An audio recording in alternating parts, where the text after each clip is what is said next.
You can build a free website with a Google Website Builder, check your business performance with Google Insights, publish posts on your listing, and more. These are some great tools available in your Google My Business panel, which I'm sure you're already familiar with. But there is another set of Google My Business tools equally useful, but rarely talked about, which all of you will need to use at some point. So you'd better know about them. Here is the first one. The Contact Google My Business tool. I'm sure you've all wanted to pick up your phone at least once to call Google My Business directly so they could answer a question or solve a problem you had with your listing. Sadly, there is no direct line to get in touch with them, but there is an alternative, a contact form. I know this is not ideal, but it's the only way and it's simple to use. You can access this tool via a link I have put in the description below and sign in using your Gmail account. First, type a keyword related to your problem in the search box, then click on Next Step. You should see a list of related common issues you can choose from. At this point, you'll be given the option to check some recommended resources you can read, which can be useful. If that doesn't help, just click on Next Step. Depending on your query, you'll be able to raise your issue via email or chat to an agent directly online. Before you do, you'll need to complete a form and provide further information. Try to be as detailed as possible and provide documentation when it applies before submitting your request. A confirmation your issue has been raised will be displayed on your screen along with a case ID number. Make a note of it. Google will respond to you via an email once your issue has been addressed. Let's have a look at our second tool, the redressal form. More of a tool than a form, the Google My Business redressal form was launched by Google to combat Google Maps spammers at scale. The purpose of this form is to enable anyone to report fraudulent business listings on Google Maps, and there are tons of them. Just in case you didn't know, it's very easy to game the Google local algorithm. By simply adding a few keywords in your business name, for example, you will rank higher in Google Maps in a matter of a few days. And although it goes against Google's guidelines, many of your competitors will do this knowingly anyway because it will help them get more customers. You are then left with three choices. A, you do the same as them and your listing may get suspended if you get caught. Obviously, I wouldn't recommend that. B, you do nothing and let your competitors continue to cheat the system and scoop up customers you might have got. C, you use the redressal form to report them. Which one will you choose? C, obviously. Okay, I have covered this subject several times already in previous videos, and every time there's always someone saying, oh, I don't want to snitch or be called a telltale. Fine, don't report them. Let's see how you feel when you see some of your competitors rank above you with fraudulent listings and get the lion's share of customers when you are struggling to pay your bills at the end of the month. To report a suspicious listing, sign into your Google account and click on the redressal form link I have put in the description below. Add your name and email address, which will be used to receive communication from Google. Add the name of the business you are flagging, then select the type of content you think is fraudulent. Include the public URL where the listing can be found. There is a short description on how to do that on the form itself. Then provide a brief summary explaining why this listing is malicious. Once you're done, click on Submit. You will receive an email confirming you have raised a case and given a case ID number.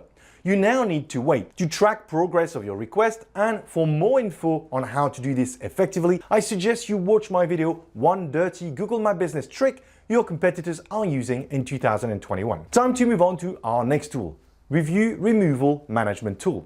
This tool is the new kid on the block as it was only released a couple of weeks before the making of this video. You all know how important reviews are. They build trust with potential new customers, they help your listing rank in Google Maps, they can encourage visitors to click on your website and more. But reviews are a double-edged sword, and despite your best efforts, you will get some negative ones which can be very damaging to your reputation. While getting negative reviews is never great, what's worse is getting reviews you know are fake or not genuine from customers you've never even done business with. Up to now, all you could do was flag these reviews as inappropriate and to keep your fingers crossed for Google to remove them, after which you wouldn't hear anything back from them. This time is now over. With this new tool, you can manage all your reviews in one place, report the ones you feel are not genuine to be removed, and check their status. To access the tool, click on the link in the description below and sign in with the Gmail address associated with your business. Select the Google My Business listing you want to access, then click on Continue. From there, you can check the status of previously reported reviews or report new ones. You can even submit an appeal if your removal request has been turned down, which is a step in the right direction.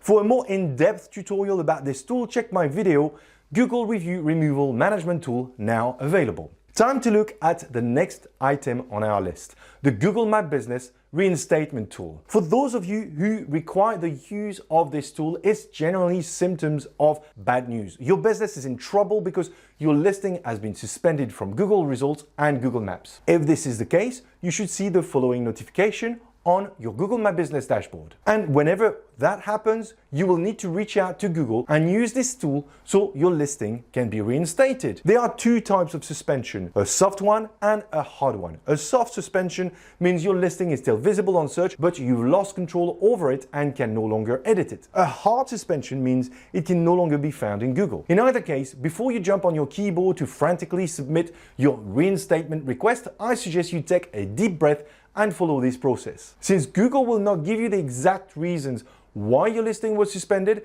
you should make sure it complies with the Google My Business guidelines.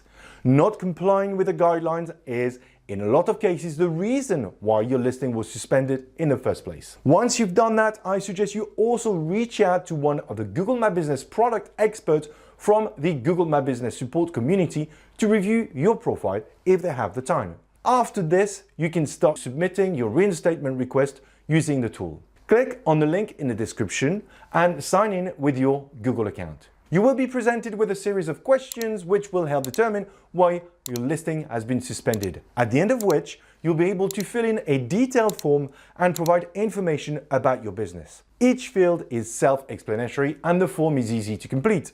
Once you're done, click on Submit. You will not receive a confirmation email, but Google will send you one to let you know what decision they made. Moving on to our next tool, Listing Information Checker. A very straightforward tool that enables you to check the accuracy of your listing information and correct it if necessary, so you can provide the most up-to-date information if your business is affected during the pandemic. You can use this tool to change the open status of your business, create a post to update your customers, the services you currently offer, and modify your hours of operation all in one go. Click on the link in the description below and sign in using the Gmail address associated with your business account. Then click on Continue. Confirm your email address, then select the appropriate listing and click on Continue, then start updating information when necessary. Review your changes, then click on Continue to complete the review. Let's finish off with the most straightforward tool of them all, the Verification Status tool. This one is for business owners who have recently created a listing but are still unsure if it has been verified or not. Since you can't manage information of an unverified listing, it's important to know where you stand. This is what this tool is for. Click on the link in the description below and sign in using the email address associated with your Google My Business account. Confirm your email address and select the business you want to check the status for in a list. Then click on Continue. On the next screen, you should see the verification status of your listing. I'm very curious to know which one of these tools you think will be most useful to you. So if you could please let me know in the comments below, that would be awesome. But my hunch is that you are likely to use at least two of them at some point. So my advice is to save the list somewhere safe on your computer. I hope this video was useful. If you have any questions, post them in the comments below. And until next time, happy marketing.